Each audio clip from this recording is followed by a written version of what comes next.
Welcome to PVTV International. I'm going to present this week's editions of our news roundup.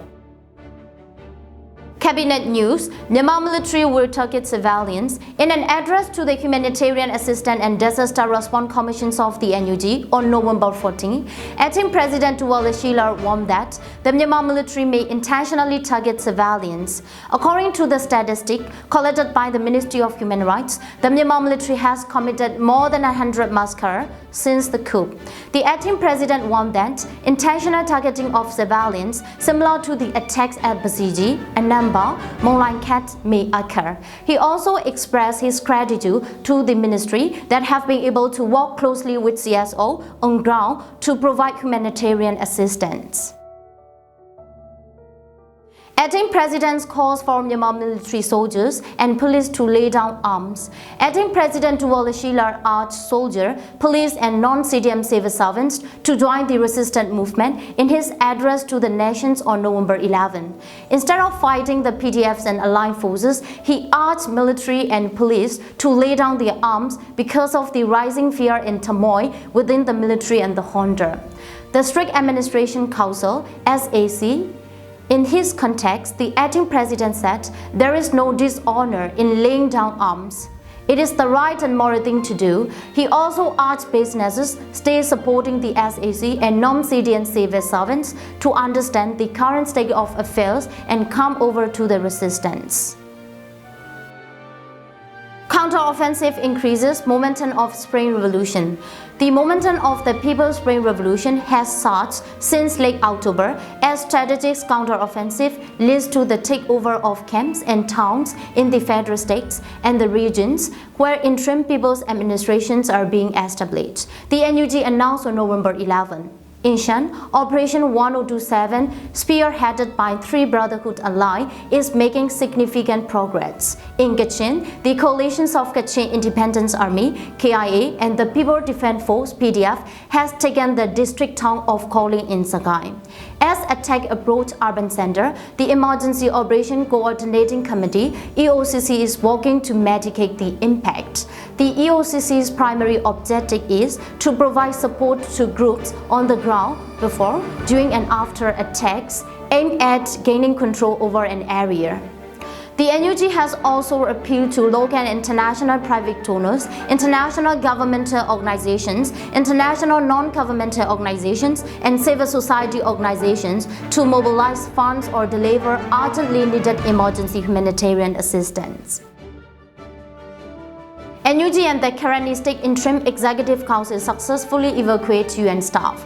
The NUG and the Karenni State Interim Executive Council (IEC) coordinated approach in the offensive by the offenses of the Karenni forces around Loikor and safely evacuated 228 UN and INGO staff based in Loikor. UN and INGO procedures require that agency evacuate staff and families during the armed conflict. A convoy of 33 vehicles left Loikor and safely arrived in Taungji, according to a joint statement of November 18. The joint statement further noted that 35,000 have been displaced by the recent fighting around Loikor and urgently need shelter, food and medicine. The NUG and IEC expressed gratitude to Karenni forces and civil society organizations who helped in the evacuation. Canadian Parliamentary Group calls for recognition of NUG. Canada's Parliamentary Friends of a Democratic Burma, a multi-party solidarity group, called on November 9 for the Canadian government to recognize the NUG as the government of Myanmar. The group outlined near-term priorities for the Canadian government. These include strengthening engagement with the NUG, provisions of direct aid and support to NUG control areas, and support for advanced warning system and the free flow of information. NUG assures security of bank savings. The NUG has issued the assurance of people's savings in private banks in areas under its interim administration. The increased momentum of the Spring Revolutions since late October has led to more areas coming under NUG's people administration. The NUG's interim central bank announced on November 13 that people saving in private pens in this area will be safe as measures have been taken to secure them, in line with Section 3 of the Interim Central Bank Law. All of the people's savings will be handed back to them systematically as stability is established. Over 950 billion Myanmar kyat secured from Kawlin branch of Myanmar Economic Bank. The Kawlin District Administration has secured 952.3 million Myanmar kyat at the branch office of the Myanmar Economic Bank. The securing of the cash was carried out in line with the procedures of the Interim Central Bank. The Central Bank announced on November 14. Ministry of Education, Interim University Council issue 2023-24 Admissions Guide. The Interim University Council has issued an admission guide for 2023-24 academic year. The Ministry of Education announced on November 14, admissions will be open for existing tertiary institutions. In addition to the general population, institutions will accept students currently participating in the revolution and from Rohingya education organizations. Residents can safely return to Kawlin. MOHAI announced on November 14 that residents of Kawlin who had fled during the KIEPDF takeover of the town can now safely return to their home as the NUG has established an emergency district administration for public governance. The KIEPDF has transferred administrations of the town of the emergency district administration as of November 8. Ministry of Health, donations for health assistance now accepted through NUG Pay and Spring Development Bank. The Ministry of Health announced on November 13 that it will accept donations for health assistance now through NUG Pay and the Spring Development Bank. These include general donations, donations for comrades injured in resistance activities or sick people displaced by fighting, and cash assistance for medical staff working on front lines. Donations can be sent to the ministry account on NUG Pay and at the Spring Development Bank. Interim Local Public Administration Central Committee, Prime Minister urges improved communication about local administration.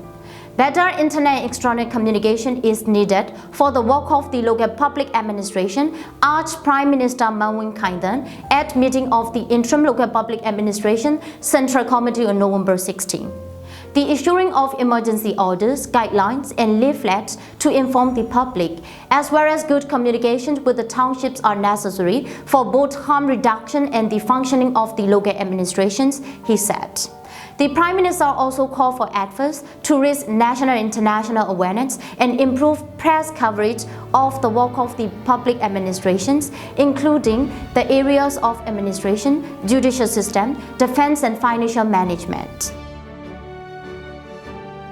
Ministry of Home Affairs and Immigration. The Ministry of Home Affairs and Immigration (MOHAI) issued an order on November 16 calling for non-citizen staff to take the NUG's final opportunity to join the resistance.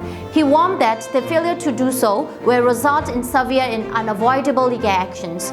The ministry order also specifically called for the police force and non-citizen staff from the General Administration Department, Bureau of Special Investigation, Prison Department, Fire Department and Immigration in Sagai region to submit their relevant department documents to the nearest township administration group under the NUG. Ministry of Human Rights, Myanmar Military airstrike killed 17 in Tichai. The Myanmar Military carried out 2 airstrikes on Tichai in Sagai between November 12 to 14, said the Ministry of Human Rights on November 16.